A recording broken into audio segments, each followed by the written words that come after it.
दंडवत हो. दृष्टांत निरूपणाच्या आजच्या सत्रामध्ये 51 क्रमांकाचा आयाच ग्रासियाचा दृष्टांत आपण श्रवण करणार आहोत.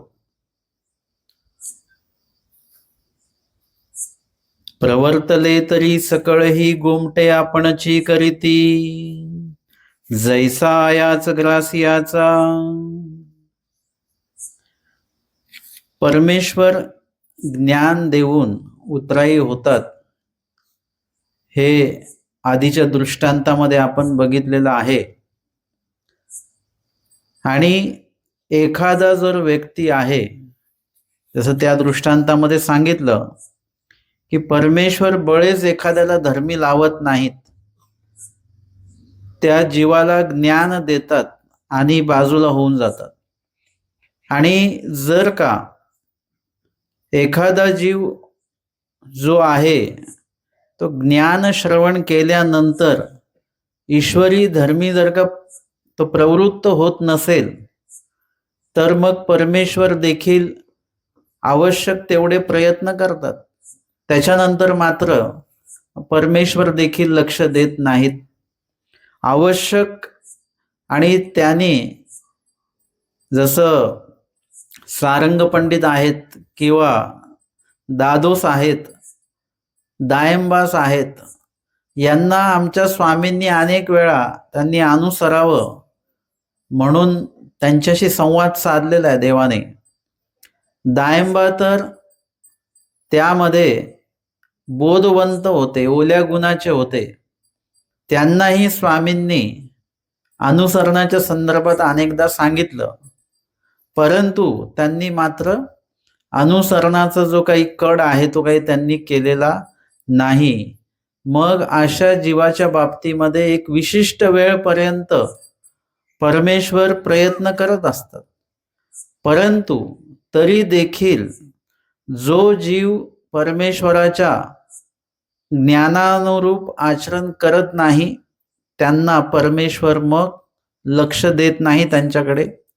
परंतु एखादा जो जीव आहे तो जर का ईश्वरी धर्माच्या अनुकरणासाठी किंवा अनुसरणासाठी ज्ञानाचेनी आधारे जर का प्रवर्तला, तर मग परमेश्वर काय करतात ना, प्रवर्तले तरी सकळही गोमटे आपणची करीती. जर का एखादा जीव ईश्वर आचरण करण्यासाठी म्हणून तयारीमध्ये असेल, जसं काही लोक जे आहेत ते उपदेश घेतात पण ते आचरण काही करत नाहीत.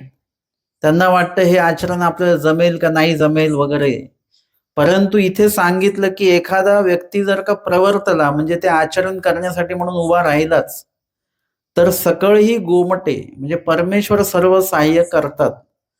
आणि हा अनुभवाचा एक भाग आहे, म्हणजे ज्यांनी त्यांनी त्याचा अनुभव स्वतः घ्यावा.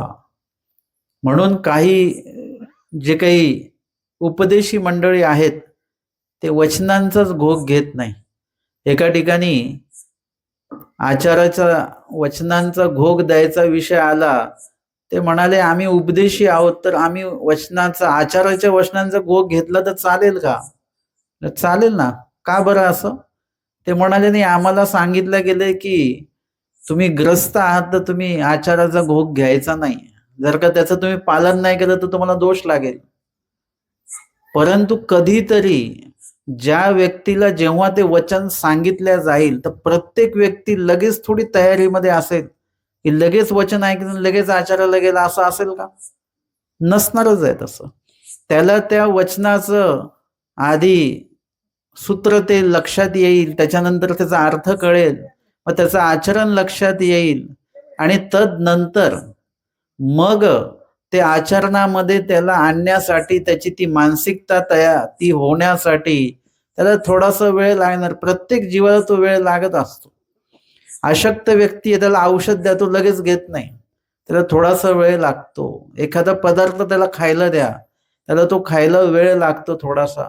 त्याची मानसिकता तो तयार करत असतो, आणि मग मानसिकता तयार झाल्यानंतर तो पदार्थ खाणार. औषधाच्या बाबतीत तसंच आहे. अशक्त माणसाला उठायला सांगा तुम्ही, तर तो त्याची मानसिक शारीरिक तयारी करत राहतो. लगेच तो उठत नाही, 4-5 मिनिटं लागतात. म्हणजे अशा पद्धतीने कुठलाच जगातला व्यक्ती असा नाहीये की असं वचन सांगितलं लगेच अनुसरला, असं नसतंच. माहीम भटांना देखील स्वामींनी अनुसरणाचा विषय सांगितल्यानंतर एक विशिष्ट वेळ लागला, त्यांना लगेच नाही झालं ते. नीळभट्टांसारखे एखादे क्वचित जीव आहेत की ज्यांना लगेच अनुकरण, अनुपालन, अनुसरण लगेच घडतं. असे सगळे जीव नाही. महादाईसांना पण वेळ लागला. महादाईसांनी पण स्वामींकडे अनेक वेळा चर्चा केली, प्रश्न केले, जिज्ञासा केली, त्याचे उत्तर मिळाले, पण त्यांना ते वास्तविक आचरणात आणायला थोडा वेळ लागलाच. भटोबासांना पण 6 भेटी व्हाव्या लागल्या. 6व्या भेटीमध्ये मग बोध झालाय आणि मग परत अनुसरणासाठी 7वी भेट. आणि मी जे संशोधन चिंतन केले त्यानुसार 8व्या भेटीमध्ये अनुसरण झाले भटोबासांचं. 7व्या भेटीला ते आले आणि येऊन परत घरी निघालेले आहेत स्वामींचा निरोप वगैरे घेऊन, आणि मग निम्म्या रस्त्यातनं परत आले आणि परत भेटले. ती त्यांची 8वी भेट झाली आणि 8व्या भेटीत त्यांचं अनुसरण झालेलं आहे. म्हणजे वेळ काळ हा लागणारच आहे. पण त्याआधी ज्यांना ते अनुपालन करायचं आहे, आचरण करायचं, त्यांना ते सूत्र तर आधी माहिती पाहिजेत. सूत्र माहिती झाल्यानंतर त्याची तयारी सुरू होईल. अनुसरण हा विषय आधी माहिती पाहिजे आणि मग अनुसरणाची तयारी मानसिक होईल. किंवा एखादं वचन किंवा एखादं सूत्र आधी माहिती पाहिजे आणि मग त्याची तयारी सुरू होईल. उपदेश घेतलेले लगेच काही चतुर्विध स्मरणाला लागत नाहीत, त्यांना वेळ लागतो. आधी तर नुसतं नामस्मरणच चालतं. चतुर्विध स्मरण तर कितीक तरी लोकांचं, जवळजवळ 95% लोक जे आहेत उपदेशी, ते चतुर्विध स्मरण करतच नाही. ते 5% लोक करत असतील तर. म्हणजे इत्यादी प्रकारे एखादा व्यक्ती नसेल करत पण त्याला माहिती देणं हे तर आपलं कार्य आहे. माहिती झाली पाहिजे. आणि त्यांना सांगितलं काही हरकत नाही, तुम्ही आचाराचा घोग घेऊ शकता. मग आता माझ्या संपर्कामध्ये कोणी आले, ते म्हणाले मला उपदेश घ्यायचा आहे. म्हटलं काय घ्यायचं आहे? नाही, ते म्हणाले की आम्ही काही आचाराचे वचन जे आहेत ते आम्ही श्रवण केले. म्हणजे तुमचं ते तुम्ही जे निरूपण केलेले आहे ते निरूपण आम्ही ऐकलं, ते श्रवण केलं आणि मग असं वाटलं की आम्ही उपदेश घेतला पाहिजे. एक जण आले, ते म्हणाले आम्ही दीक्षा घेतली. का घेतली? ते म्हणे आधी दीक्षा घेण्याची मानसिक तयारीच नव्हती, पण तुमचे जे आचाराचे वचन ऐकल्यानंतर ती मानसिक तयारी झाली आमची. म्हणजे इत्यादी प्रकारे काहीतरी आपल्याला आचरायचं असेल तर त्याची पूर्व माहिती जी आहे ती आपल्याला आधी दिल्याच गेली पाहिजे. खूप लोक म्हणाले की आम्ही खूप दिवसाचे उपदेश होत, पण या उपदेश धर्माच्या शेवटी आपल्याला अनुसरण पण घ्यायचं हे आम्हाला कोणी सांगितलं नाही, आम्हाला माहितीच नाहीये. म्हणजे त्यांना ते पण माहिती करून द्यावं लागेल. मग त्यांनी घेऊ का नाही घेऊ हा त्यांचा भाग आहे. एक जण माझ्याकडे आलेले की मला अनुसरण घ्यायचं आहे. म्हटलं काही अनुसरण घेऊ नका. ते म्हणाले तुम्हीच निरूपणात सांगितलं की अनुसरण घ्या, आचाराची वचनं सांगितली म्हणून तुम्ही तयार झालो, तुम्ही आता म्हणता अनुसरण घेऊ नका. म्हटलं अनुसरण जर का तुम्ही आता घेतलंच तर तुम्ही काय करता? मार्गात जाणार, मग तिथले दोष बघणार, मग ते येऊन सगळ्यांना सांगत बसणार वगैरे. असं काही तुम्ही घेणार असाल तर काही घेऊ नका. तुम्ही जर का अनुसरण घेणार असाल तर कुठेतरी मार्गात तुम्ही अभ्यासाला थांबा. तुमचा अभ्यास या वयात होईल की नाही होईल तो भाग वेगळा, पण तुमच्या हातामध्ये पोथी असली पाहिजे अभ्यासाची, तुमच्या हातामध्ये गाठी असली पाहिजे स्मरणाची, सेवादास्य, आणि मोठ्या मार्गामध्ये राहा. आणि नंतर त्यांनी ते तसं ऐकलं. असं असेल तर म्हटलं अनुसरण घ्या. आणि त्यांनी ते अनुसरण घेतलं आणि घेतल्यानंतर जेव्हा ते मोठ्या मार्गात गेले, आता मी कधी गेलो तर त्या मोठ्या मार्गात ते मला दिसतात. सेवेमध्ये असतात, स्मरणामध्ये असतात, कधी पोथीमध्ये असतात. एकदा तर ते मी त्या मार्गात गेलो आणि ते आले, मला दंडवत केला. त्यांची सोबत त्यांचं पिशवी वगैरे होती. म्हटलं कुठे चालले? म्हणजे मी आटणाला निघालो. म्हणजे इत्यादी अशा प्रकारची प्रगती असेल, पण हे त्यांना कळालं कुठे? तर त्यांच्या विभागात जो सत्संग व्हायचा त्या सत्संगात ही वचनं आम्ही त्यांना सांगितली. त्यांना तो आचार कळाला, त्याच्यातनं अनुसरण कळालं, संन्यास दीक्षा कळाली. त्याग कळाला, प्रपंच कळाला, या सगळ्या गोष्टी अधोरेखित झाल्या, ठळक झाल्या त्या, की बरोबर आहे, हेही बरोबर आहे, हेही बरोबर आहे. आपल्याला आचरण आपण कधी केलं नाही, कारण कधी माहितीच नाहीये. आणि मग एखादा जीव प्रवर्तनार परमेश्वराच्या विधी आचरणासाठी कधी प्रवर्तलेल? जेव्हा त्याला तुम्ही विशिष्ट माहिती द्याल. ती विशिष्ट माहिती दिल्यानंतर तो जो जीव आहे तो अनुसरणासाठी प्रवर्तनार आहे. एरवी जर का तुम्ही त्याला कुठलीच माहिती दिली नाही तर त्याच्या आयुष्यामध्ये कधीच असं ते जे काही अनुसरण असतं किंवा काय असतं हे त्याला कधीच लक्षात येणार नाही. आणि म्हणून इथे जे काही सांगितलेलं आहे की अनुसरणार्थी जीवाने काय केलं पाहिजे? प्रवर्तलं पाहिजे. म्हणजे जे काही वचन स्वामी सांगणार आहेत ते जे काही आचरण आहे ते वचनाद्वारे सांगितल्या जाणार आहे, निरूपणाद्वारे सांगितल्या जाणार आहे. आणि ते जर का देवानी सांगितलंच नाही तर ते जीवाला माहिती कसं पडेल? आणि जीवाला माहितीच नाही पडलं तर त्या ठिकाणी काय होणार की तो जीव ते आचरण्यार्थी त्याची मानसिकता देखील तयार होणार नाही. आणि म्हणून मानसिकता देखील तयार होणं तेवढंच आवश्यक आहे, तेवढंच गरजेचं आहे. आणि म्हणून या ठिकाणी परमेश्वर काय सांगतात की आचरे तयाचा धर्म, म्हणजे जो जीव परमेश्वराचं आचरण करण्यार्थी प्रवर्तनार आहे, जो जीव परमेश्वराचं आचरण करण्यार्थी उभा ठाकणार आहे त्याला परमेश्वर सहाय्य करायला सुरुवात करतात. सुरुवातीला आपल्याला सहाय्य नसतं, त्याच्यामुळे आपल्याला वाटतं की बाबा आपण चालायला लागलो आणि पडलो तर. जसं तो लहान मुलगा असतो ना, तो कमी वय आहे त्याचं, त्याला चालता येत नाही, पण त्याचं एक वय असं होतं की त्यांनी आता चाललं पाहिजे असं त्याचं वय होतं. त्यावेळेला आई वडील किंवा आजी आजोबा काय करतात? त्याला चालवायला शिकवतात. पण त्यावेळी त्याला कुठला आधार असतो का? पहिलं पाऊल टाकताना त्याला आधार नसतो कुठलाच. मग तो जर का म्हटलं नाही मी पडेल, मी पाय टाकणारच नाही, तर तसं नाही चालणार. त्याला पाय टाकावाच लागेल. आणि तो जेव्हा पडायला लागतो लगेच आधार लगेच तयार असतो तिथे. म्हणजे कोणीतरी उभं असतं तिथे मोठं की लगेच त्याला हात देतात, ते लगेच आधार देतात. असं झालं कधी? लहान मुलाला पडू देतो का आपण? नाही पडू देत, त्याला लगेच आपण आधार देत असतो. तसं आपल्याला असं वाटेल की एखादं आचरण करताना, एखादं चांगलं कार्य करताना आपल्याला आधार नसेल, परंतु जर का आपण त्याची सुरुवात जेव्हा करू तेव्हा मात्र आपोआपच त्या ठिकाणी आपल्याला सहाय्य जे परमेश्वराचं आहे ते तिथे उभं राहत असतं. आणि म्हणून सांगतात की प्रवर्तले तरी सकळही गोमटे आपणची करती. जर का एखादा जीव ईश्वर कार्य करण्यार्थी प्रवर्तला, उभा राहिला, तयारी त्यांनी जर का केली, मी तर सांगत असतो की परमेश्वराचं कुठलंही कार्य करण्याची मानसिक तयारी पहिले करा, वाचिक आणि शारीरिक तयारी नंतर करा.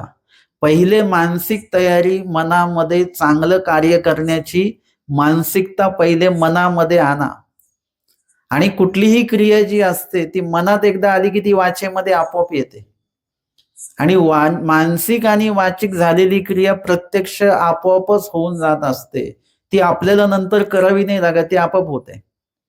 तशा पद्धतीने चांगलं कार्य करण्याची मानसिक विचाराची जी बैठक आहे ती आधी तयार करा. त्यानंतर ते वाचिकेमध्ये आपोआपच येईल. तुमच्या जे मनात सतत रुळतंय, चांगलं असेल की वाईट, ते वाचेमध्ये आपोआप येतं. आणि जे वाचेमध्ये आलेलं आहे ते शारीर प्रत्यक्ष क्रियेमध्ये आपोआप ते घडल्याच जाणार आहे. आणि म्हणून या ठिकाणी जे जे तुम्हाला विधी करावेसे वाटतात, स्मरण आपल्याकडनं होत नाही, तर त्याच्याविषयी मानसिक तयारी करा की मला स्मरण करायचं आहे. असं मनामध्ये तुम्ही आधी काय करा, ते मनामध्ये ते आधी आणा. आणि त्यानंतर त्या ठिकाणी मनामध्ये जे आणलेलं आहे ते कधी ना कधी कुठे ना कुठे वाचेमध्ये ते येणारच आहे. आणि वाचेमध्ये आल्यानंतर त्या ठिकाणी वाचेमध्ये आलेलं जे आहे ते क्रियेमध्ये येणारच आहे. आणि ते जेव्हा क्रियेमध्ये म्हणजे मनामध्ये जेव्हा येईल तेव्हापासूनच परमेश्वराचं साह्य आपल्याला सुरू होतं. वाचेमध्ये येईल तेव्हा साह्य अजून वाढणार, प्रत्यक्ष क्रियेमध्ये जेव्हा येईल तेव्हा अजून साह्य त्याच्यामध्ये वाढणार. आणि हा जो काही भाग आहे तो अनुभवातनं तुम्ही लक्षात घ्यायचा आहे. तुमचा स्वतःचा अनुभव त्याच्यामध्ये असला पाहिजे. आणि म्हणून मग जर का असं असेल तर काय होतं ना, सकळही गोमटे आपणची करीती. असं असेल तर परमेश्वर सकळही गोमटे, जेवढं काही चांगलं आहे त्याविषयी परमेश्वर सहाय्य करतात. परत आपल्याला देवाला सांगायची गरज नाही पडत की तुम्ही सहाय्य करा म्हणून. आपण कोण देवाला मार्गदर्शन करणार या तुम्ही काय करायचंय. जेव्हा अर्जुन देवानी कृष्ण महाराजांकडे रथ दिलं तेव्हा अर्जुन देव कृष्ण महाराजांना सांगत नव्हते आता इकडे रथ ना, आता तिकडे रथ न्या. ते कृष्ण महाराज बरोबर रथ नेत होते. आणि जिथे रथ नेला मग तिथे त्याच्याशी ते काही युद्ध करायचं काय करायचं ते अर्जुन देव बघत होते. म्हणजे त्या ठिकाणी परमेश्वराला आपण मार्गदर्शन करायचं नाही. आपण काय करतो, विडा ठेवून देवालाच काम सांगत असतो. कसं काम म्हणजे आमचं कुठलं काम करायचंय, काय करायचंय, काय संकट आहे आणि ते किती दिवसात तुम्ही हे करायचंय आणि त्याच्यानंतर तुम्हाला काय खायला देणार आहे आम्ही, हे आपण देवाला सांगत राहतो. मुळात देवाला हे काही सांगायची मागायची काही गरज नाही आहे. स्वामींनी सांगितलं, आम्ही सांगितलं तसं फक्त आचरण करा. भगवद्गीतेमध्ये जो निष्काम कर्मयोग सांगितला असेल, अजून काय काय ज्या गोष्टी सांगितल्या आहेत त्या फक्त आपण आपल्या जीवनामध्ये उतरवायच्या आहेत. ते एकदा उतरवल्या की बाकीचे कार्य आपोआपच बरोबर होतात. तुम्ही औषध वेळेवर घेतलं, पथ्य पाणी जर का केलं तर त्या औषधाचा असर तुमच्यावर आपोआप होतो. ते काही वेगळं सांगावं लागतं का बरं औषधांना? औषधांना काही सांगावं लागत नाही. डॉक्टरांना परत वेगळं काही सांगावं लागत नाही. आणि म्हणून अशा पद्धतीने आपल्याला आपल्या जीवनामध्ये हे परमेश्वराचं जे काही आचरण आहे, आज्ञा आहे, ती आपल्याला उतरवता आली पाहिजे. आणि यासाठी जो दृष्टांत आपण आयास ग्रासियाचा घेणार आहोत, तो दृष्टांत स्वामींनी कुठे सांगितलेला आहे, का सांगितलेला आहे ते आपण या ठिकाणी बघणार आहोत. प्रवृत्ताचा तथा निवृत्ताचा आचार कथन स्वामींनी सांगितलेला आहे. प्रवृत्त म्हणजे जो गृहस्थ वेशातला आहे, प्रपंचातला आहे आणि तो ईश्वर धर्माचं आचरण करतो त्याला प्रवृत्त असं म्हणतात. आणि निवृत्त म्हणजे ज्याने प्रपंच सोडण्याची तयारी केलेली आहे, सोडलेला आहे, प्रपंचातनं तो निवृत्त झालेला आहे. जसं नोकरीतनं निवृत्त होतो माणूस, तसं प्रपंचातनं निवृत्त तो झाला. अशा दोन्ही व्यक्तींचं या ठिकाणी स्वामींनी विधिविधान सांगितलेलं आहे. माईंबट्टी पुसले जी गोसाव्यांचे दोन्ही मार्ग, एक प्रवृत्ती एक निवृत्ती, या दोहीचे कैसे विधिविधान ते निरूपावेची. म्हणजे प्रवृत्ताचा एक आचार एक निवृत्ताचा आचार आहे. खूप लोकांना वाटतं उपदेश घेतला म्हणजे लगेच दीक्षा घ्यावी लागते की काय, किंवा काही लोकांना वाटतं महानुभाव पंथाचा उपदेश घेतला की लगेच ते लोक दीक्षा देतात. असं नाही. महानुभाव पंथातही दोन प्रकारचे साधन आहेत, एक प्रवृत्त आणि एक निवृत्त. प्रपंचात राहून देखील तुम्ही ते जे काही देवानी विधिविधान सांगितले प्रपंचात राहून परमार्थ तेही करू शकता. आणि अजून तुम्ही तुमचं जर काही ज्ञान वाढवलं, साधना वाढवली आणि तुम्हाला जर का वाटलं की नाही आता आपल्याला प्रपंचातनं निवृत्त व्हायचं आहे, हा प्रकार काही फक्त महानुभाव पंथ अशातला भाग नाही. सगळ्या धर्मांमध्ये संन्यास धर्म हा आहे. वानप्रस्थ आश्रम आहे, संन्यास आश्रम आहे. हे सगळे चारही आश्रम जे सांगितलेले आहेत त्याच्यामधले हे दोन आहेत की ज्याच्यामधनं संसारातनं एका विशिष्ट वेळाने आपल्याला निवृत्त व्हायचं आहे.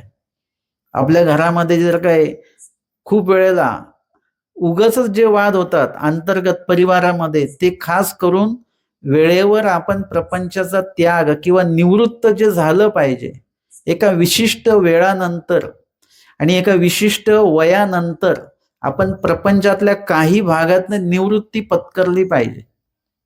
आणि ती निवृत्ती आपण नाही स्वीकारत, त्याच्यामुळे काय होतं, दोन जे काही गट आहेत ते दोन गट तयार होतात आणि त्या दोन गटांमधनं जे काही विचार वैचारिक म्हणजे आपण ज्याला जनरेशन गॅप म्हणतो त्या माध्यमातनं ते त्यांची मतं वेगळी ह्यांची मतं वेगळी असे ते तयार होतात. आणि म्हणून जो काळ आहे त्या काळातल्या लोकांकडे काहीतरी नेतृत्व दिलं पाहिजे. काही भागातली जी जबाबदारी ती आपण ती सोडून दिली पाहिजे. काही विषयातली जबाबदारी आपण आपल्याकडे ठेवली पाहिजे. म्हणजे ह्या अशा काही गोष्टींचं संगनमत जे आहे ते होणं गरजेचं आहे. आणि म्हणून इथे प्रवृत्त आणि निवृत्त या दोघांचा आचार कसा आहे काय आहे हे स्वामींना निरूपण करण्याअर्थी माईमभट्टांनी देवाला विचारलेलं आहे. स्वामी म्हणतात, तुम्हा भवतांमध्ये जयाची विशेष प्रतीती तयापासून सुख स्वास्थ्य झाले ऐसे जाणावे. म्हणजे बहुतांशी वेळा आपल्याला अनेक लोक चांगलं सांगत असतात पण आपल्याला त्यांचं ते चांगलं सांगणं पटत नाही. परंतु एखादा व्यक्ती तेच सांगतो पण ते मात्र आपल्याला पटतं. कसं पटतं? कारण की त्याच्यावर आपली विशेष प्रतीती असते. म्हणजे आपला त्यांच्यावर श्रद्धा आहे, आपला त्यांच्यावर भाव आहे आणि त्याच्यामुळे त्यांनी सांगितलेलं पटतं. पण तेच जर का दुसरं कोणी सांगितलं ते मात्र आपल्याला पटत नाही. त्याचं कारण काय आहे ते स्वामींनी सांगितलेलं आहे. ज्याच्यावर आपली प्रतीती आहे, भाव आहे, श्रद्धा आहे, त्याच्याकडनं जर का आपण काही श्रवण केलं तर आपल्याला समाधान वाटतं, सुख स्वास्थ्य वाटतं. एक विधी किंकर एक परमेश्वर किंकर, आपण विधी किंकरा न व्हावे परमेश्वर किंकरा होवावे. म्हणजे विधींचे दास आहेत आणि परमेश्वराचे दास आहेत. हे दोन गोष्टी आहेत, एक विधी आणि परमेश्वर. आणि विधीचं किंकरत्व म्हणजे विधीचं दास होणारे लोक पण आहेत, जे विधीपाठी विधी, हा विधी झाला की तो विधी, तो विधी झाला की तो विधी, असं करत राहतात. आणि एक आहेत परमेश्वर किंकर, म्हणजे परमेश्वराने सांगितलेलेच विधी करणारे सुद्धा आहेत. म्हणजे या ठिकाणी काही विधी असे आहेत की ते का करावेत हेच आपल्याला माहिती नाहीये. फक्त ते सांगितलं की आज उपवास करायचा आहे, बस सगळ्यांनी उपवास धरले. पण त्यांना विचार का धरायचा उपवास माहिती नाही. आम्हाला यांनी सांगितलं म्हणून आम्ही करतोय. त्यांना विचारत तुम्हाला कोणी सांगितलं, ते म्हणत आम्हाला यांनी सांगितलं म्हणून आम्ही करतोय. मूळ आपण तो विधी का करतोय याचं कारणच आपल्याला माहिती नाहीये. आणि त्याचा मूळ विधी जो आहे तो देखील माहिती नाहीये की हे कशा प्रकारे केलं पाहिजे, काय केलं पाहिजे, कोणी केलं पाहिजे हे माहिती नाही. हे इतर याच्याचं सांगतोय मी. एरवी महानुभाव पंथामध्ये पण देखील विधी सांगितलेले आहेत. तर त्या विधीचे ग्रंथ आहेत, त्या ग्रंथामध्ये ते विधी सांगितलेले आहेत. ते विधी का करावेत ह्याचं सुद्धा उत्तर त्याच्यामध्ये दिल्या गेलेलं आहे, याचं सुद्धा कारण त्याच्यामध्ये सांगितलं गेलेलं आहे. जो व्यक्ती ज्या धर्माचा आहे त्यांनी त्यांचा धर्मग्रंथ वाचला पाहिजे आणि ते जे विधी करत आहेत त्या विधीचं वाचन त्यांनी केलं पाहिजे. कुठल्या ह्याच्यामध्ये ग्रंथामध्ये हा विधी सांगितलेला आहे, तो का सांगितलेला आहे, तो कसा करायचा आहे, ज्यांनी त्यांनी आपापला धर्मग्रंथ वाचला पाहिजे. परंतु बहुतांशी असं आहे की कुठल्याच धर्माचे लोक त्यांचा धर्मग्रंथ वाचतच नाहीत. आणि त्याच्यामुळे काय होतं, जे लेखन आहे त्या लेखनाचं वाचनच न झाल्यामुळे मूळ विधी काय आहे तो आपल्याला कळत नाही. आणि मग असे लोक विधी किंकर होतात, म्हणजे विधीपाठी विधी करत राहतात. परंतु दुसरे व्यक्ती जे आहेत ते परमेश्वर किंकर आहेत. म्हणजे परमेश्वराने काय सांगितलेलं आहे. एरवी भगवद्गीता वाचणारे अनेक लोक आहेत. काही लोक तर भगवद्गीता सरळ अशी तोंडपाठ आहे त्यांची. एक जण ते म्हणाले की ते उलटे श्लोक म्हणतात, शेवटच्या श्लोकापासून म्हणायला सुरुवात करून पहिल्या श्लोकापर्यंत येतात. म्हणजे असे पण लोक आहेत. परंतु असं उलट सुलट भगवद्गीता म्हटल्याने भगवद्गीता अवगत झाली असं समजायचं का? नाही. भगवद्गीता कधी अवगत झाली समजायचं, जेव्हा त्या भगवद्गीतेतलं प्रत्येक अर्जुनानं दिलेलं उत्तर जे आहे ते आपल्या आचरणात येईल, तेव्हा समजायचं की भगवद्गीता आपल्यामध्ये उतरलेली आहे. भगवद्गीता नुसती विकत घेतली किंवा डोक्यावर घेऊन नाचली किंवा त्याची मिरवणूक काढली किंवा भगवद्गीतेचं पुस्तक ठेवून त्याचं पूजन केलं, याच्याने भगवद्गीता अवगत होत नसते बरं का. कुठलंही जे तत्वज्ञान आहे कुठलंही जे ज्ञान आहे, शास्त्र आहे, ते आपल्याला जगावं लागतं, तसं राहावं लागतं, तसे ते गुण आपल्यामध्ये उतरवावे लागतात. ज्या दिवशी प्रत्येक व्यक्ती जो भगवद्गीता वाचतो तो निष्काम कर्म करायला सुरुवात करेल, त्या दिवशी त्याला भगवद्गीता समजली आणि भगवद्गीता त्याच्यामध्ये उतरली असं समजायचं. एरवी मग काही नाही, नुसतं वाचण्याला काही अर्थ नाही. मी आधी पण सांगितलं ना, नुसतं प्रवचनाला काही अर्थ नाहीये. ते प्रवचन उतरलं पाहिजे, आपल्या आचरणात आलं पाहिजे, आपल्या मनात, वाचेमध्ये, क्रियेमध्ये ते निरूपण आपलं आलं पाहिजे. आणि म्हणून परमेश्वर किंकर असतात एक, आपण काय व्हायचं, विधी किंकरानं व्हावे, परमेश्वर किंकरा व्हावे. परमेश्वराची वाणी भगवद्गीतेमध्ये आहे, सूत्रपाठामध्ये आहे, लीळाचरित्रामध्ये आहे, तर ते आपल्यामध्ये उतरलं पाहिजे.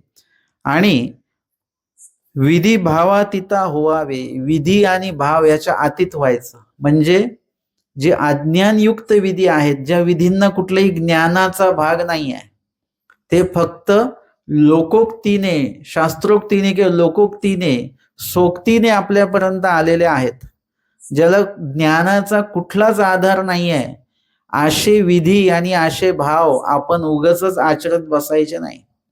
आपण जे पण विधी किंवा भाव आचरतो त्याला ज्ञानाचा आधार असला पाहिजे. आणि संग्रह करावा, हिंसा न करावी, हिंसा पाप आणि पापात नरक. स्वामींनी सांगितलं हिंसा देखील करू नये, आणि हिंसा केली तर काय, हिंसा केली तर पाप होतं, आणि पापामुळे काय होतं, नरक होत असतात, दुःख जे आहे ते भोगावं लागत असतं. आणि परद्रव्याची नावे पडिला कवडा आधी करून नेगावा. म्हणजे कुणाचं दुसऱ्याचं काही द्रव्य पडलेलं आहे किंवा काही वस्तू पडलेली आहे तर ती आपण घेऊ नये. आपण लगेच घेतो की नाही, म्हणजे आपलं द्रव्य आपण कुठे वाया जाऊ देत नाही, म्हणजे पडू देत नाही. परंतु दुसऱ्याचं द्रव्य जर का पडलं असेल तर ₹1 जरी दिसला आपल्याला की लगेच आपण लगेच वागतो तिथे, है ना. जेवढं देवाच्या इथे वागत नाही तेवढं आपण त्या द्रव्याच्या इथे, त्या ₹1 इथे आपण तेवढं वागतो, आणि तो उचलतो आणि लगेच खिशात टाकतो. आपण विचारच करत नाही की कुणाचं तरी दुसऱ्याचं द्रव्य आहे, हे आपण का घ्यावं.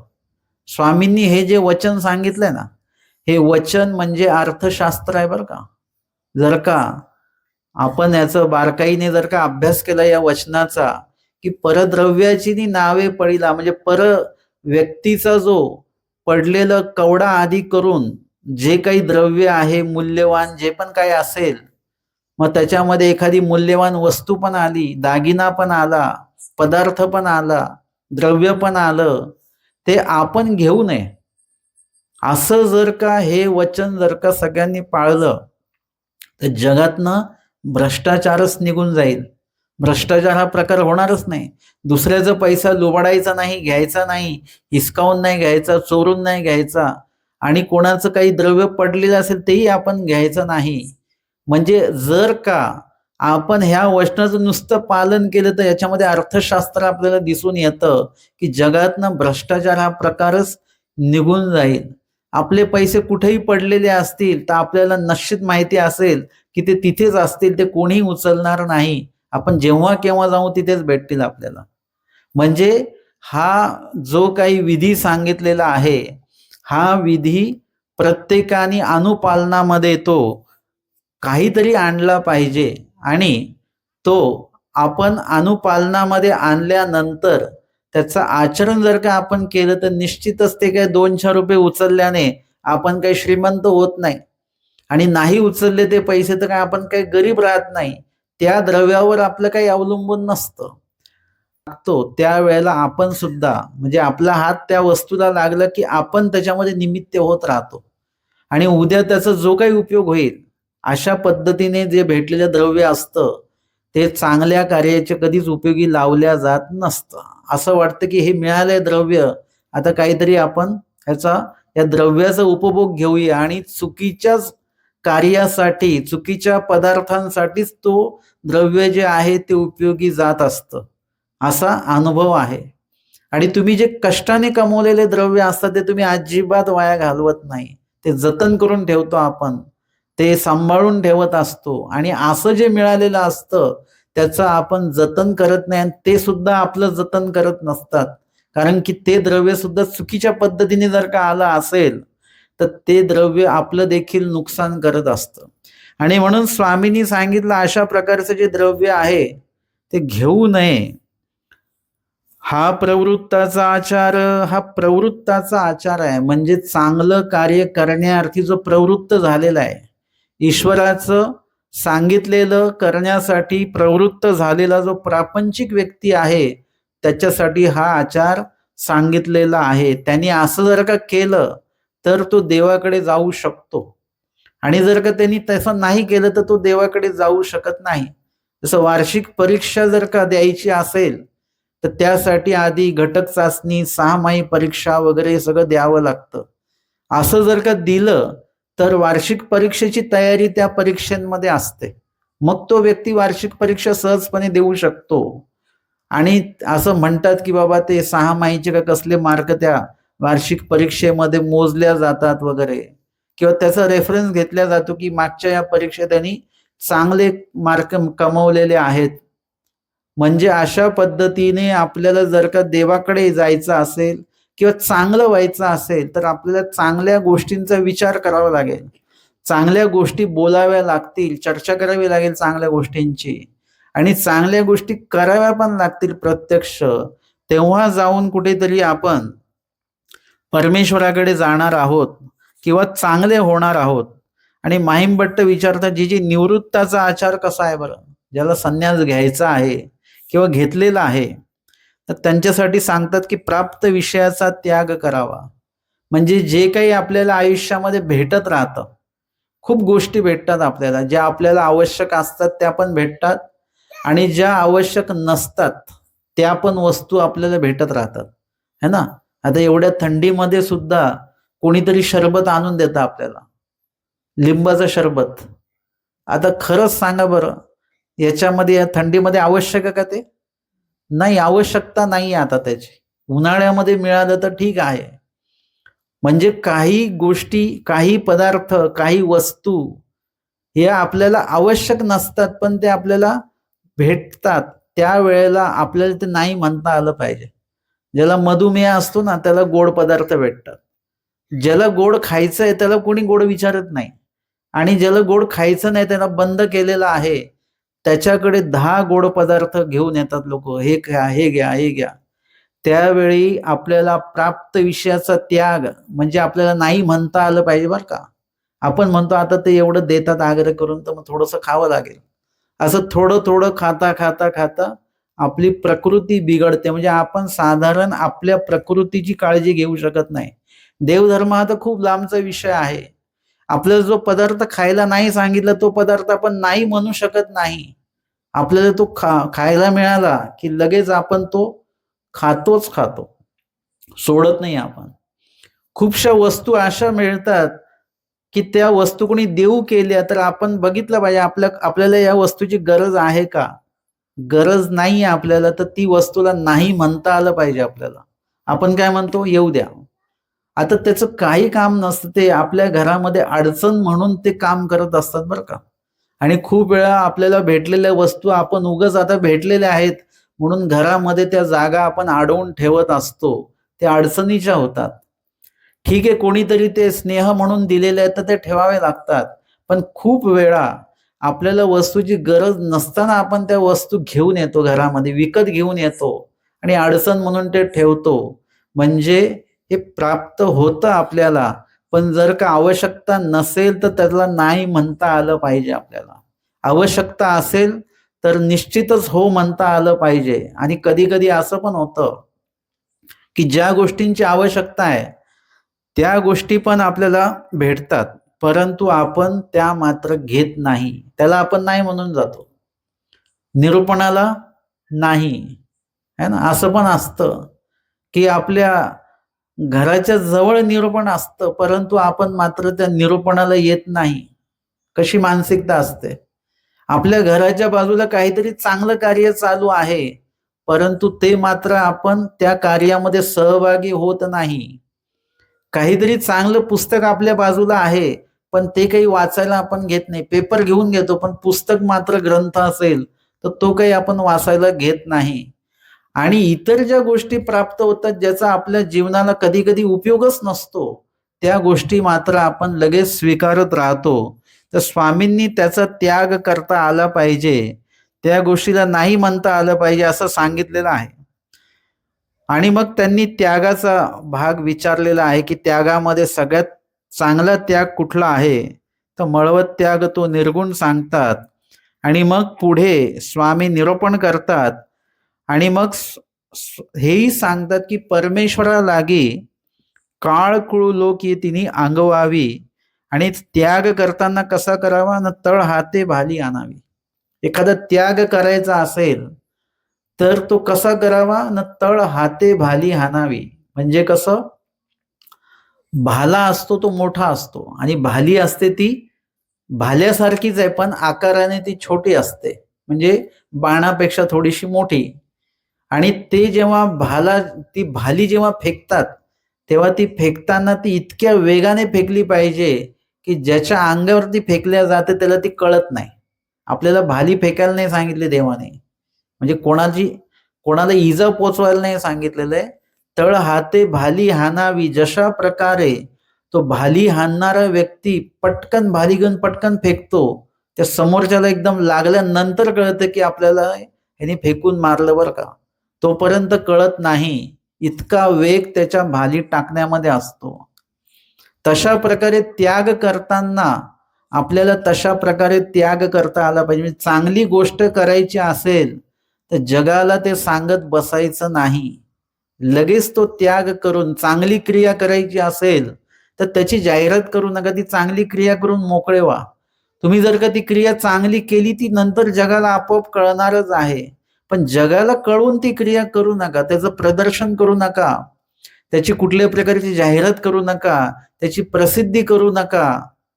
कारण की त्या प्रसिद्धीचा पण एक आपल्याला मोह असतो. आपण एखादं चांगलं कार्य करतो, त्याची प्रसिद्धी करतो, तर त्याचा एक मोह असतो आपल्याला. आणि त्या प्रसिद्धीचा मोह असतो, त्याच्यात नाव जे आपलं होतं, आपली प्रशंसा जे लोक करतात, त्याचा एक मोह आपल्याला असतो आणि म्हणून ती जाहिरात आपण करत असतो. वांचून अनेकांना त्या गोष्टीचा लाभ व्हावा म्हणून जे कळवलं जातं ते वेगळं. आता निरूपण आहे, निरूपणाबद्दल अनेका लोकांना ते कळवायला लागणारच आहे, त्याची प्रसिद्धी करावीच लागणार आहे. त्याच्यामध्ये कुठल्याही प्रकारचा दोष नाही. एखाद्या ठिकाणी काहीतरी कुठे मोठे महंत येणार आहेत, कोणी ज्ञानी व्यक्ती येणार आहेत, त्यांच्याबद्दल लोकांना सांगणं हे काही वाईट नाही आहे. परंतु आपण वैयक्तिक एखादी क्रिया करत असताना नावासाठी जर का त्याची जाहिरात करत असू, आपण प्रसिद्धी करत असू, तर ते मात्र योग्य नाही. मग तो कार्य कसं करायचं बरं, ते आचरण कसं करायचं? जसं आता आपण उद्यापासून नामस्मरण करणार आहोत, तर ते सगळ्यांना सांगायची गरज आहे का? गावामध्ये असं पोस्टर वगैरे लावावेत का, मी उद्यापासून स्मरण करणार आहे म्हणून? ते काही लोकांना सांगायची गरज नाही. तुमचा तो वैयक्तिक विधी आहे, तो तुम्ही आणि देवामध्ये तो विधी आहे, तर तो तुम्ही तुमचा विधी जो आहे तो करायचा आहे, तो लोकांना सांगायची गरज नाही. चांगलं कार्य जे आपण करतो ते इतक्या गपचूपपणे करायचं. असं म्हणतात की उजव्या हाताने दिलं तर डाव्या हाताला कळालं नाही पाहिजे, असं म्हण आहे. म्हणजे ह्या कानाचं त्या कानाला माहिती नाही पडलं पाहिजे. इतक्या चांगल्या प्रकारे आपण चांगली क्रिया करायची आणि ती लोकांना कळू पण द्यायची नाही. अशा प्रकारे त्यागाच्या बाबतीमध्ये पण तुम्ही जे कार्य करत आहात, विधी करत आहात, ईश्वर कार्य करत आहात, चांगलं कार्य करत आहात, त्याची प्रसिद्धी नंतर आपोआपच होणार. ती तुम्हाला करत बसायची गरज नाही, ती आपोआप होणार आहे. लोकांना आपोआप कळणार. तुम्ही चांगलं केलं की वाईट केलं ते लोकांना कळणारच आहे. आणि म्हणून तशा पद्धतीने ती भाली जशी वेगाने जाते कळत नाही, तशा प्रकारे तुमचा त्याग जो आहे तो अशा प्रकारचा असला पाहिजे की लोकांना तो करत असताना तुम्हाला तो लोकांना कळाला नाही पाहिजे. अशा प्रकारे तो विधी सांगितलेला आहे.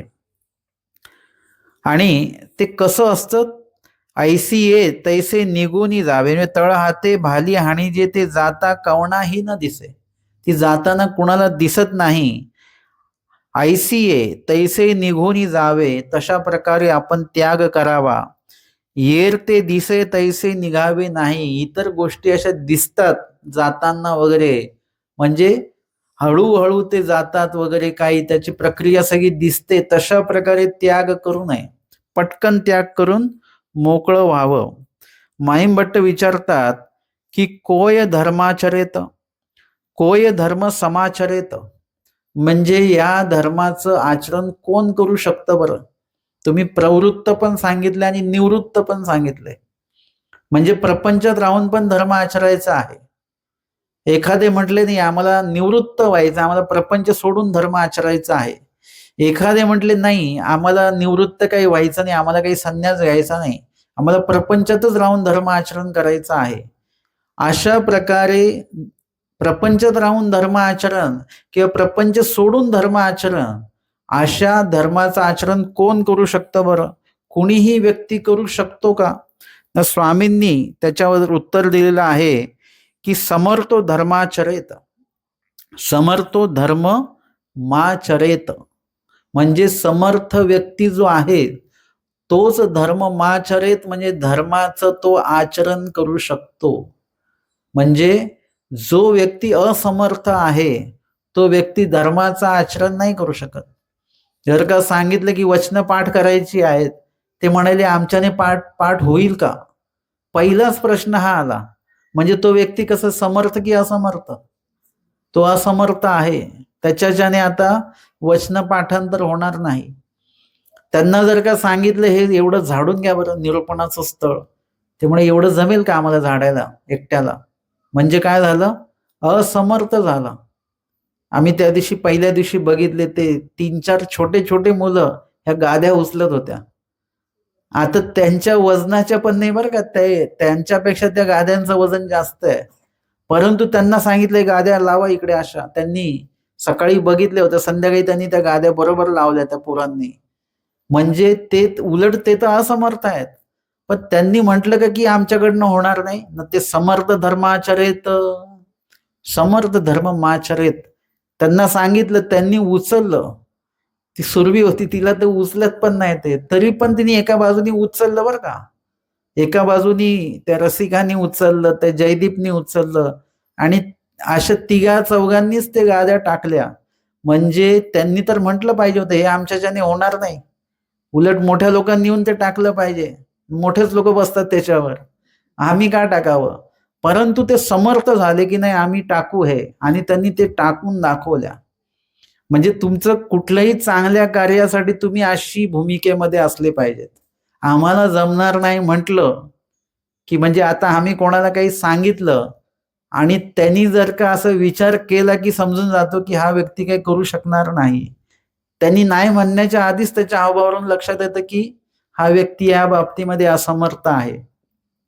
आणि एखादी व्यक्ती असते ती म्हणते तुम्ही काही सेवा द्या आम्हाला, हे करू शकाल? हो आम्ही करू प्रयत्न. हे जमेल का तुम्हाला? हो आम्ही करू प्रयत्न. म्हणजे ते प्रयत्न करण्याअर्थी ते एकदम सक्षम असतात, आणि त्यांच्यामध्ये ती ताकद नसते बरं का. कधी कधी असं पण लक्षात येतं की हे करू शकणार नाही आहेत, परंतु शारीरिक ताकद जरी नसेल तरी मानसिक मात्र त्यांची हिंमत जी आहे, मानसिक जी तयारी आहे, ती मानसिक तयारी सांगते की ही व्यक्ती ते कार्य करू शकतीलच. आमच्याकडे संवत्सरला एक जण होते, एकदम तब्येतीने काटकुळेच होते, त्यांची हाडं दिसायची. आणि जर का खणायचा विषय आला, समजा आम्हाला काही सेवा असेल, माती काम असेल किंवा दगड उचलायचे आहेत वगैरे, तर ती व्यक्ती सलग 2-2, 3-3 तास खणू शकत होती न थकता. ही ताकद त्यांच्याकडे होती. म्हणजे मानसिक तयारी इतकी चांगली होती त्यांची की त्यांच्याकडे सेवा आहे की म्हणजे लक्षात घ्यायचं की ही सेवा आता पूर्णत्वात जाणार, हे मध्ये सेवा सोडणार पण नाहीत आणि कुणाला देणार पण नाहीत, अशी सक्षमता त्यांच्याकडे होती. म्हणजे अशा पद्धतीची मानसिक सक्षमता असली पाहिजे. मी सुरुवातीलाच काय सांगितलं, मानसिकता आपली चांगली असली पाहिजे. बाकीच्या सगळ्या गोष्टी वाचिकतेमध्ये येण्यासाठी मानसिकताच कामी असते. शारीरिक ते कार्य करण्यासाठी मानसिकताच कामी असते. मनामध्ये नसेल, है ना. आम्हाला आता कुठे गेलो आम्ही, त्या लहान मुलाला दंडोत करायला सांगितलं, त्यांनी नाही केलं, तर ते म्हणतात त्याच्या मनात असेल ना तर तो करतो. म्हणजे मनात असावं लागतं. देवधर्म जो आहे, चांगलं कार्य जे आहे ते मनात असावं लागतं आधी. ते वाचेत आणि क्रियेत नसलं तरी चालतं. ते वाचेत आणि क्रियेमध्ये नंतर आपोआपच येणार आहे. जे बीज असतं ना, ते बीज आधी जमिनीमध्ये असावं लागतं. एकदा ते जमिनीमध्ये आलं आणि त्याला पाणी आणि ते माती आणि ते वातावरण जर का मिळालं, की ते आपोआपच जमिनीच्या वर ते येणार आहे. त्याला ते पीक वगैरे जे काही फळ असेल, फूल असेल, ते आपोआपच येणार आहे. पण जमिनीमध्येच ते बीजारोपण झालं नसेल, तर मग ते उगवण्याचा कुठलाही प्रश्न, अंकुरित होण्याचा कुठलाही प्रश्न त्याच्यात राहत नाही. आणि म्हणून सांगितलं स्वामींनी की समर्थो धर्म माचरेत. समर्थ व्यक्तीच धर्माचं आचरण करू शकतात. असमर्थ व्यक्ती धर्माचं आचरण करू शकत नाही, कुठलीच क्रिया करू शकत नाही. असमर्थ जो व्यक्ती आहे तो आपल्या आयुष्यामध्ये व्यावहारिक क्रिया देखील व्यवस्थित करू शकणार नाही आणि धर्मामध्ये आलं तर धार्मिक क्रिया देखील तो व्यवस्थित करू शकणार नाही. आणि तव भटोबासांनी विचारलं, समर्थ असमर्थ अवघेची पुरुष तर परधर्म आचरती, परी याचाची काही विशेष न समर्थ. आणि आता जर बघितलं तर समर्थ पुरुष देखील धर्मात आहे आणि असमर्थ देखील लोक आहेत ना. जी क्रिया करणारे पण लोक दिसतात आणि विधी सेवा प्राप्त झाल्यानंतर मागे मागे हटणारी लोक पण आपल्याला दिसून येतात. आमच्या शिबिरातली एक गोष्ट आम्हाला आठवते. आमच्याकडे लहान मुलांचं शिबिर असतं, तर त्याच्यामध्ये आम्ही काय करतो, त्या मुलांचे गट करतो आणि त्या प्रत्येक गटाला सेवा असते की देवपूजा, आजची सेवा तुमची, देवपूजा द्यायची, वाढायचं, ताटं उचलायची, सगळं असं त्यांना ती सेवा आहे. आणि ते लहान लहान मुलांना आम्ही वाढण्याची सेवा देतो, जेवण वाढायचं त्यांनी, लहान मुलांनाच, पंगतही लहान मुलांचीच असते. मग त्याच्यामध्ये ते लहान लहान मुलं अक्षरशः आम्हाला पहिल्यांदा वाटलं की ते मुलं करतील की नाही करतील. मुलांना काम करायची सवय नसते घरी, मग ते करतील की नाही करतील. तर आम्हाला असं लक्षात आलं की ते मुलांचे त्याच्यावरून, नाही आज आमची सेवा आहे, ते म्हणायचे नाही दादा आज आमची सेवा आहे, नाही आमची सेवा आहे. सेवेसाठी त्यांचे असे भांडणं व्हायचे. आणि मग एक दिवशी असं झालं की एक लहान मुलगी होती, त्यांची वाढण्याची सेवा होती आणि तिची दाढ दुखत होती आणि ती दाढ दुखत असल्यामुळे ती झोपून होती. पण जेव्हा वाढण्याची सेवा आता सुरुवात झाली तर ती मुलगी पण वाढताना दिसली. आम्ही तिला म्हटलं अगं तुझी दाढ, ती रडत पण होती आणि वाढत पण होती बरं का. तिला म्हटलं तुझी दाढ दुखते ना, मग तू झोपून राहा. ती बोलली नाही आज माझी वाढण्याची सेवा आहे, तर मला ती सेवा करायची, आज आमच्या गटाची सेवा आहे. अरे पण तुझी दाढ दुखते आहे. ती नाही दुखू दे, पण आज आमची वाढण्याची सेवा आहे. तिला एवढंच माहिती होतं की आज आमची वाढण्याची सेवा आहे. म्हणजे ती रडत रडत वाढत होती, पण तिने ते वाढणं सोडलं नाही किंवा ती सेवा सोडली नाही. म्हणजे दाढ दुखणं माहिती आहे ना तुम्हाला कसं असतं. एरवी हातपाय दुखले, डोकं दुखलं ना, ते दाबता येतं, चेपता येतं, है ना. फक्त दात आणि गळा असा आहे की तो दुखत असलं की ते दाबता येत नाही. दाबता येतं का? गळा दुखत असलं तर दाबता का तुम्ही? दाबून देता कोणाचा गळा? नाही. किंवा आपली पण हिंमत नसते की माझा गळा दुखतं तर दाबून द्या थोडं म्हणण्याची. तसं दाताचं पण आहे. दाताला काहीच तुम्ही करताच येत नाही, काहीच नाही करता येत त्याला. म्हणजे लहान मूल असलं तर त्याला अजूनच लक्षात येत नसतं की काय उपाय करावा. आणि त्याच्यामुळे त्या ठिकाणी असं होतं की आपण समर्थ असलं पाहिजे, परंतु धर्माच्या जे काही विभाग आहे, धर्म विभागामध्ये आपल्याला दोन्ही लोक दिसून येतात. समर्थ लोक पण दिसतात आणि असमर्थ लोक पण दिसतात, है ना. प्रवचनाला डोळे उघडे ठेवून ऐकणारे पण असतात आणि डुलक्या घेणारे पण असतात. ते फक्त मलाच दिसतात बरं का. कोण डुलक्या घेतं ते मलाच दिसतं आणि कोण ऐकतं हे पण मला दिसतं. कोण डोळे ठेवून त्यांचं लक्ष दुसरीकडेच आहे हे पण दिसतं आणि कोण लक्ष नसताना देखील लक्ष देऊन ऐकून राहिलेलं आहे हे पण प्रवाचकाच्या लक्षात येत असतं. तर अशा प्रकारे सगळेच लोक आहेत, समर्थ असमर्थ. मग दोन्ही सारखेच आहेत का, असं स्वामींना भटोबासांनी विचारलेलं आहे. स्वामी म्हणतात की ते म्हणतात की समर्थ आणि असमर्थ दोन्ही सारखेच आहेत की ना. स्वामी म्हणतात की वानऱ्या तुम्ही म्हणता ते तैसेची. परिविरळा नांदे म्हणजे जो समर्थ व्यक्तीच काय महत्व आहे बरं. त्यांनी स्वामींना काय विचारलं की समर्थ व्यक्ती पण आहे, असमर्थ व्यक्ती पण आहे. मग समर्थ व्यक्तीच काय महत्व आहे. तर स्वामी सांगतात की विरळा नांदे म्हणजे समर्थ व्यक्तीच क्वचित असतात किंवा क्वचितच असे लोक असतात जे धर्माला न्याय देऊ शकतात. धर्माचं आचरण शेवटपर्यंत, शेवटच्या श्वासापर्यंत आणि समर्थपणे त्याचं आचरण ते करू शकतात. असे लोक क्वचित असतात बरं का. आणि ऐसा विरळा नांदे म्हणजे असे लोक सहजासहजी दिसून येत नाहीत. जे धर्मासाठी काही करायला तयार आहेत असे लोक दिसून येत नाहीत. विरळा नांदे. ते म्हणतात कैसे बरं.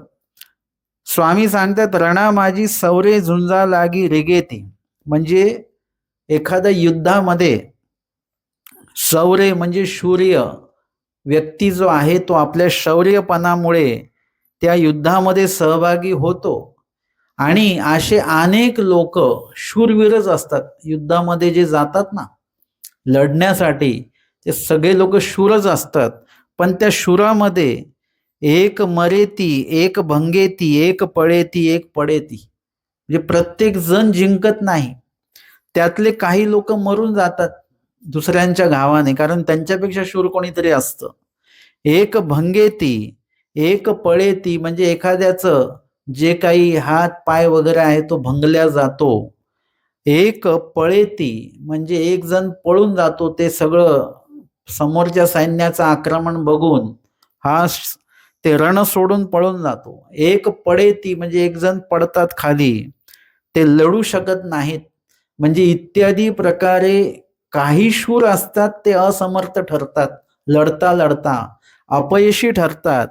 तया माझी जो आपण्या घाय पाथर न लगत झुंजे.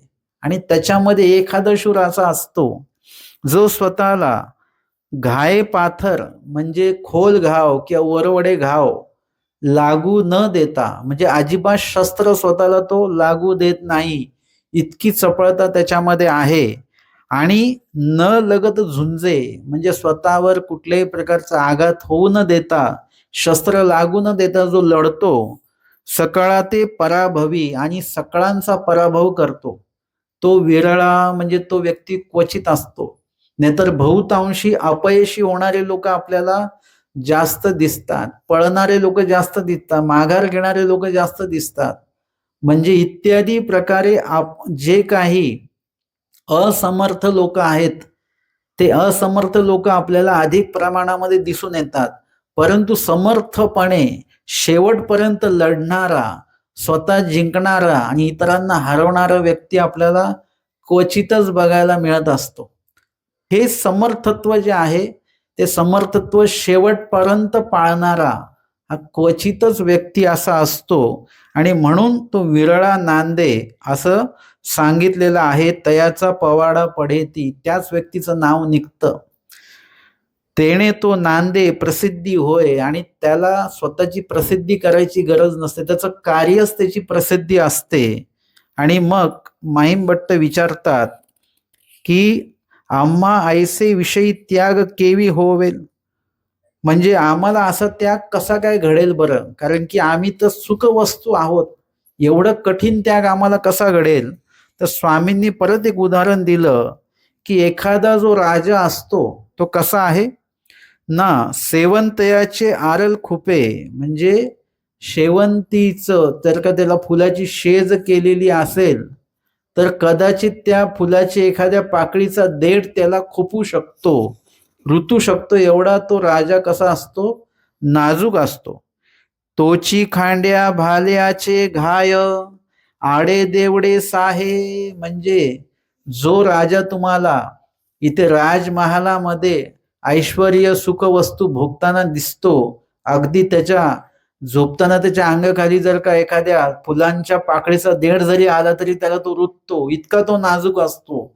आणि तोच राजा जेव्हा युद्धाला जातो तेव्हा तो जे काही शस्त्राचे वार आहेत, काय काय सांगितलं, खांड्या भाल्याचे. खांड्या म्हणजे तलवार वगैरे असे धारदार शस्त्र आणि भाले म्हणजे टोकदार जे शस्त्र आहेत त्यांचे घाव आडे देवडे साहे म्हणजे आडवे उभे घाव जरी त्याला झाले, जखमा जरी झाल्या तरी तो सहन करण्याची ताकद त्याच राजामध्ये असते. एकीकडे तो राजा आपल्याला नाजूक दिसतो आणि एकीकडे तो राजा युद्धसमयी मात्र कुठल्याही प्रकारचे घाव सहन करण्यासाठी सक्षम असतो. म्हणजे जो व्यक्ती नाजूक असतो तो नाजूक का असतो? मुळात तो नाजूक नसतो, तो सक्षमच असतो. पण तो मानसिक नाजूक असतो की त्याला वाटतं की एवढ्या थंडीमध्ये निरूपणात बसायला जमेल का? आपण घरातच बसून ऐकू शकतो, ती पण सोय केलेली आहे. घरातही ऐकायला मिळतं. उगाच कशाला थंडीमध्ये जाऊन बसायचं? परंतु जर का आपण आलो तर आपल्यासाठी थंडी नवीन आहे का काही? आपण थंडीमध्ये घराच्या बाहेर पडतच नाही का? नाही, पडतो. एकदा घराच्या बाहेर तुम्ही पडले की मग ती थंडी सहन व्हायला लागते आपल्याला. जोपर्यंत आपण घरात आहोत तोपर्यंत थंडी असते. घराच्या बाहेर तुम्ही पडा, एक थंडी सहन करण्याची क्षमता तुमची काय आहे हे तुम्हाला लक्षात यायला लागतं. एखाद्या वेळेस आपल्याला ती क्रिया आपण जोपर्यंत सुरुवात करत नाही त्या सेवेला, त्या आचरणाला, तोपर्यंत वाटतं की हे कठीण आहे. पण एकदा ते कार्य तुम्ही करायला सुरुवात करा, मग तुमच्या लक्षात येतं हे तर मला जमतं आहे. पदयात्रेच्या बाबतीमध्ये असं असतं बरं का, की पदयात्रेत पहिल्यांदा जाणारा माणूस तो हाच विचार करत असतो. तो पहिल्यांदा थंडीचं तापमान किती आहे, म्हणजे किती थंडी आहे, त्याचं पूर्ण प्रमाण किती आहे ते प्रमाण तो पहिल्यांदा बघत असतो, की आपल्याला एवढ्या थंडीत जायला जमेल का, चालायला जमेल का, पूर्ण पदयात्रा करायला जमेल का, असं त्याला वाटत असतं. पण एकदा जर का तो पदयात्रेमध्ये चालायला लागल्या तर दुसऱ्या तिसऱ्या दिवशी त्याला पदयात्रा आपलीशी होऊन जाते. मग त्याला त्या थंडीचा कुठलाही त्रास होत नाही, त्याला त्या चालण्याचा कुठलाही त्रास होत नाही. ती क्रिया करा, एकदा करून बघा, एकदा दोनदा तीनदा, आणि एकदा तुमच्या ती अंगवळणी ती क्रिया पडली की मग त्याचा त्रास आपल्याला होणार नाही. स्वामी म्हणतात हे तुम्हासची होवेल किंगा, हे तुम्हालाच होणार आहे. ज्यांना वाटतं की आपल्याकडनं हे आचरण होणार नाही तोच व्यक्ती ते आचरण सहजपणे करू शकतो. आणि मग अशा पद्धतीने स्वामींनी अजूनही त्या ठिकाणी निरूपण केलेलं आहे. आणि निरूपण केल्यानंतर इथे एक दृष्टांत स्वामींनी सांगितलेला आहे. परमेश्वर सकळ ही गोमटे करीती असं सांगितलं. सकळ साह्य परमेश्वर करतात, परंतु आपल्याला देखील आपला काहीतरी कड जो आहे तो आपल्याला करावा लागतो. परमेश्वर आपला कड करतात, आपल्याला देखील आपली काहीतरी जबाबदारी आहे ती आपल्याला पण करायची आहे. असा विषय जो आहे या दृष्टांतामध्ये सांगितलेला आहे की कवणी एकू आयाज ग्रासिया असे तयासी कवणी एकू घासू सोय. कुणीतरी एक आयाज ग्रासिया आहे, म्हणजे आयता घास त्याला भरवल्या जातो. म्हणजे एरवी तुम्ही बघता की भिक्षेला जाणारे जे आहेत त्यांना ती भिक्षा मिळते, ती भिक्षा त्यांना घेऊन यावी लागते, ते अन्नाचे घास मोडावे लागतात, तो घास मुखामध्ये घ्यावा लागतो, इत्यादी सर्व कार्य त्याला करावे लागतात. आयाज ग्रासियाचं तसं नाहीये. तो एका ठिकाणी बसलेला आहे आणि त्या ठिकाणी त्याला ते अन्न जे आहे ते अन्न घेऊन येतात आणि त्याला ते काय करतात, तयासी कवणी एकू घासू सुये, त्याला घास भरवतात. तो अन्नाला हात देखील लावत नाही. त्यांनी करायचं, ज्यांनी ते अन्न आणलेलं आहे, अन्नदान करणारे जे आहेत त्यांनी तो घास त्याला भरवायचा. आणि जो खाणारा व्यक्ती त्यांनी काय करावं, तेने चावावा गिळावा येतुलेची. त्याला काय काम आहे, फक्त चावायचं आहे आणि गिळायचं आहे. आणि घास आयतं अन्न पण येणार आणि आयता घास पण येणार. ही सुविधा आपल्याला कधी होती, कधी होती बरं ही सुविधा? लहानपणीच होती. त्याच्यानंतर आता सरळ झाली तर म्हातारपणी भेटेल ही सेवा.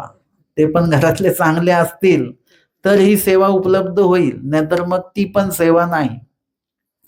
चावावा गिळावा येतुलेची, याही पेक्षा अजून मुलाला दात नाही आहेत तर ती आई काय करत असते की मुलाला चावता येत नाही, ती आई काय करते, चणे शेंगदाणे काय कशी भरवते त्या मुलाला, ती आधी स्वतः खाते, आहे ना आई? ती स्वतः खाते, आहे ना अशी पद्धत? आहे की नाही? नाही बघितली? अरे अरे मी बघितलेलं आहे. बरं आम्ही प्रपंचात नाही आहे बरं का तरी आम्हाला माहिती आहे की ती आई स्वतः खाते आणि मग ते मुलाला भरवते स्वतःच्या तोंडातलं काढून. ह्याला म्हणतात तोंडातला घास भरवणे. ही म्हण उगाच आलेली नाहीये बरं का. ही खरोखर आहे ती. तोंडातला घास भरवणं हे फक्त आणि फक्त आईच करू शकते, आईच करते ते.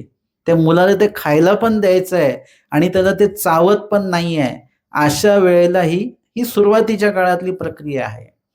आणि अशा पद्धतीने चावावा, गिळावा येतुलेची. आता एखाद्याला जर का चावायचा पण कंटाळा आहे, आपल्याला चावायचा पण कंटाळा आहे बरं का. आपल्याला सगळं आयतं मिळतंय. पण आता आपल्याला चावायचा देखील कंटाळा असेल तर? मग त्यांच्यासाठी मी एक असं केली की त्यांना मिक्सरमध्ये काढून द्या सगळं. डाळ, भात, भाजी, चपाती सगळं एकदाच मिक्सरला लावून द्यायचं, त्याचा ज्यूस बनवायचा. आता चावण्याची प्रक्रिया आहे का त्याच्यामध्ये? आता कसली प्रक्रिया आहे फक्त? गिळावा येतुलेची. पण एखाद्याने म्हटलं मला गिळायचं पण नाही, मग आहे ना. आता किती अन्न द्यायचं? त्यांच्यासाठी मग ते सलाईनवाला आहे बरं का. सलाईनद्वारे, नळीद्वारे पण देता येतं. पण एखाद्याने म्हटलं मला तेही लावून नाही घ्यायचं, मग असतं ना असं काही लोक असतात की ते मला औषध घ्यायचं नाही, मला ते इंजेक्शन घ्यायचं नाही, मला सलाईन लावायची नाही. म्हणजे असे पण लोक असतात जे तसंही घ्यायचं नाही, असंही घ्यायचं नाही, घ्यायचंच नाहीये. ज्ञान कसं घ्याल तुम्ही? निरूपणाला या, नाही जमणार. मग पुस्तक वाचा, डोळे दुखतात. मग रेकॉर्डिंग ऐका, कान दुखतात. म्हणजे कशा पद्धतीने आता त्यांच्यामध्ये शास्त्र कसं टाकायचं? ते काही सलाईनद्वारे टाकता येत नाही. अन्न किंवा औषध टाकता येतं सलाईनद्वारे, पण ज्ञान मात्र सलाईनद्वारे दिल्या जात नाही. म्हणजे मग आता काय करावं? त्याने चावावा, गिळावा येतुलेची. आयता घास त्याला मिळतो त्या ठिकाणी. फक्त त्यांनी चावायचं आणि गिळायचं आहे. अजून आपण सुविधा दिली फक्त गिळायचंच आहे. परंतु एखादा जर जीव अडूनच राहिला की मला चावायचं पण नाही आणि गिळायचं पण नाही, मग तुम्ही करणार काय? जसं आमचे जे विद्या गुरुजी आहेत आम्हाला उदाहरण सांगतात की आई वडील काय करतात, मुलाची परीक्षा जर का आली, महत्वाची परीक्षा, तर त्या मुलाला वेगळा रूम, सगळं त्याला काय खायला पाहिजे, अमकं टमकं सगळं सगळं सगळे पुस्तकं काय सगळं त्याला उपलब्ध करून देतात, है ना, त्या मुलाला. आणि त्याला कुठल्याही प्रकारचा त्रास होणार नाही, कुठलाही आवाज येणार नाही, अशा प्रकारे सगळी व्यवस्था केली. पण त्या मुलाने जर का ठरवलं की मला अभ्यासच नाही करायचा, त्याला आई वडील काय करू शकतात का? त्याला पाहिजे ते देऊ शकतात, पण त्यांनी जर का ठरवलं मला अभ्यासच नाही करायचा, त्याला आई वडील काही करू शकत नाहीत. हे आमच्या विद्यागुरूंनी उदाहरण सांगितलेलं आहे. एखाद्याला अभ्यास करायचाच नसेल तर ते गुरुजन वर्ग काय करतील? एखाद्याला तो पदार्थ खायचाच नाही आहे तर ते आई वडील काय करतील? एखाद्याने म्हटलं की मला इलाजच करून नाही घ्यायचं, ते डॉक्टर काय करतील? तशा प्रकारे आपण जर का म्हटलं की मला चांगलं विचारच नाही करायचे, तर ह्याला देव काहीच करू शकणार नाहीत. चांगलं मला बोलायचंच नाही म्हटलं तर त्याला देव काही करू शकत नाहीत. चांगलं वागायचंच नाही म्हटलं तर त्याला देव काहीच करू शकत नाहीत. दुर्योधनाला अनेक पद्धतीने समजवल्या गेलेलं आहे, पण त्यांनी ठरवलेलं आहे की मला असंच वागायचं आहे. कोणीच काही करू शकलं नाही. पितामह भीष्म काही करू शकले नाही आणि प्रत्यक्ष कृष्ण महाराज देखील त्याच्या बाबतीत काही करू शकले नाही. म्हणजे आम्हाला जर का आमचं भलं करून घ्यायचं असेल तर सर्वात पहिले आम्हाला स्वतःला तसं वाटलं पाहिजे मनामध्ये की आम्हाला आमचं चांगलं करून घ्यायचं आहे. तरच आपलं चांगलं करण्याच्या दृष्टीने जे लोक प्रयत्न करतात त्यांच्या प्रयत्नाला यश येणार आहे. आणि म्हणून असं आयाज ग्रासियाचं दृष्टांत आहे की तेने चावावा गिळावा येतुलेच करावं लागतं, परी धातू ते नेते ते अनिक असे. आता आपल्याला बनवायचं पण नाहीये आणि फक्त ते खायचं आहे, तर गळ्याखाली उतरवायचं आहे आणि एकदा पोटामध्ये अन्न गेल्यानंतर परत आपल्याला काही करावं लागतं का? नाही. पोटामध्ये ती व्यवस्था तशी केलेली आहे की त्या पदार्थांचं पचन होणं आणि पचन झालेल्या पदार्थांचे जे काही विविध शरीरामध्ये उपयुक्त जे काही बनल्या जातं, रक्त बनल्या जात असेल किंवा अजून काय काय तयार होतं जे शरीराला आवश्यक आहे, ते शरीर बरोबर तयार करून तिथे तिथे पाठवतं. आपल्याला पाठवावं पण नाही लागत. कुठे रक्त पोचवायचं आहे, कुठे काय पोचवायचं आहे, हे सगळं शरीर आतमध्ये ती व्यवस्था तशी केलेली आहे. आपल्याला फक्त योग्य पदार्थ खायचे आहेत. अयोग्य पदार्थ खाल्लं तर नाही चालणार. योग्य पदार्थ योग्य पद्धतीने खायचे आहेत आपल्याला आणि मग शरीरामध्ये जे काही पदार्थांचं कार्य होणार आहे ते आपोआप शरीर ते बघून घेणार आहे. ते आपल्याला त्याकडे तसं एवढंसं लक्ष द्यायची गरज नाही. पण हा दृष्टांत जुन्या काळातला आहे बरं का.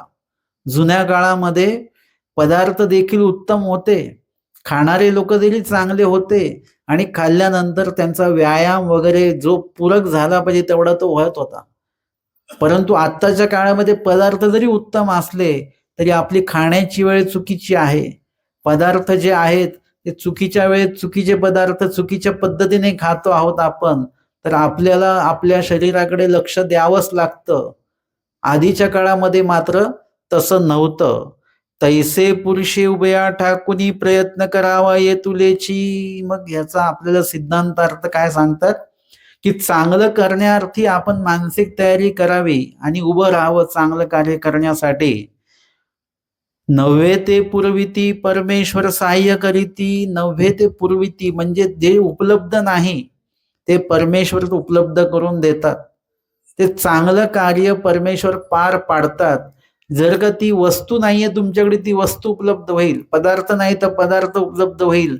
व्यक्ती नाही तर वेळेवर बरोबर व्यक्ती देखील त्या ठिकाणी उपस्थित होतील, तुम्हाला मदत करतील आणि नंतर मग ते कार्य परमेश्वर तुमच्याकडनं करून घेतील आणि अशा प्रकारे सहाय्य देखील परमेश्वर त्या जीवांना करतील. आजच्या या सत्रामध्ये आपण 51 क्रमांकाचा आयासग्राह्यचा दृष्टांत आणि प्रवृत्त आणि निवृत्त यांचा जो आचार आहे त्या संबंधातली जी काही लीळा आहे ती लीळा देखील आपण श्रवण केलेली आहे.